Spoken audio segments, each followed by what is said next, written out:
So today I found this beautiful heavy canvas satchel, and it's made by Cross Canvas Company. Bam! Right here in the USA. So we're going to take this beautiful guy. It's already beautiful. Got leather, real leather accents all the way around. And we are going to wax this bad boy. So this is my process. Nothing to get excited about. We just got this cheapo crappy brush. I got a 50-50 beeswax in regular paraffin solution here. I got to make sure I get that melted. Make sure there's no dried wax in there. So I got to heat it up and make sure that it's... And then I just dip off the excess.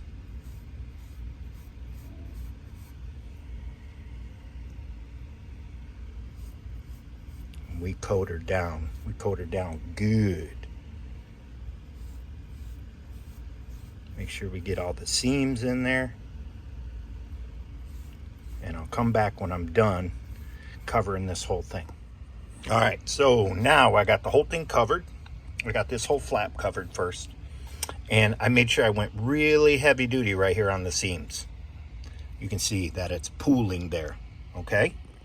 And then the next step is to take our handy dandy hairdryer that we stole from our wives and sink it in.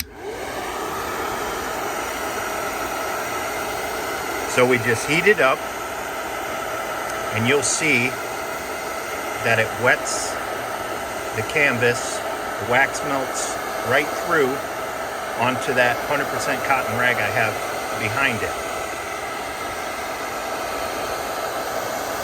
So we'll just push that wax around.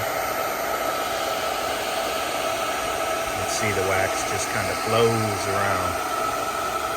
And if you get it on that leather piece, that's okay, because the leather will soak it up. It'll protect the leather too, just like you do your sheets or whatever with some beeswax. So I'll get this all melted in and I'll get back with you. All right, so now you can see you want it to soak all the way in. You can see I'm making fingerprints on it, right? So you want it to soak all the way in. You don't want wet spots.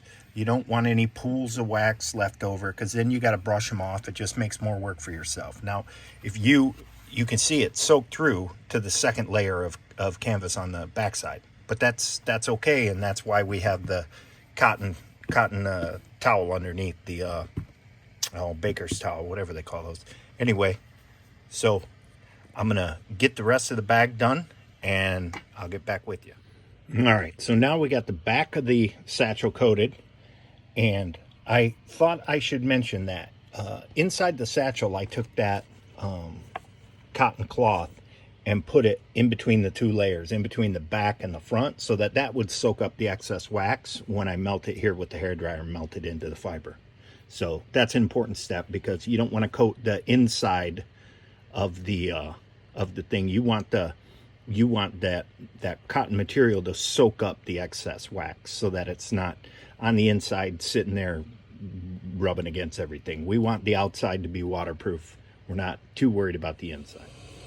Now you can see we got the backside done. It's starting to take on that beautiful wax look that we like. It's hotter than blazes right now just from the hairdryer.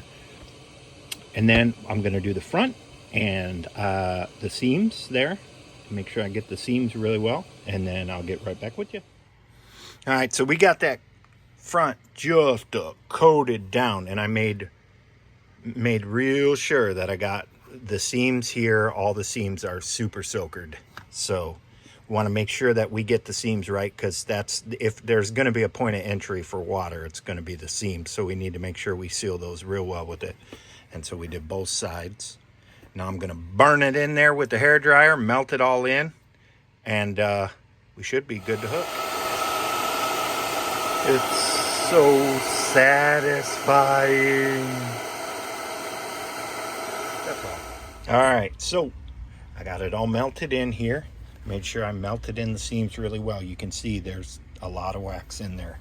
Even in the seams, it's in there well. And you want to see something satisfying? Watch. I had to get underneath this guy here. Watch this wax melt into the leather. It's beautiful.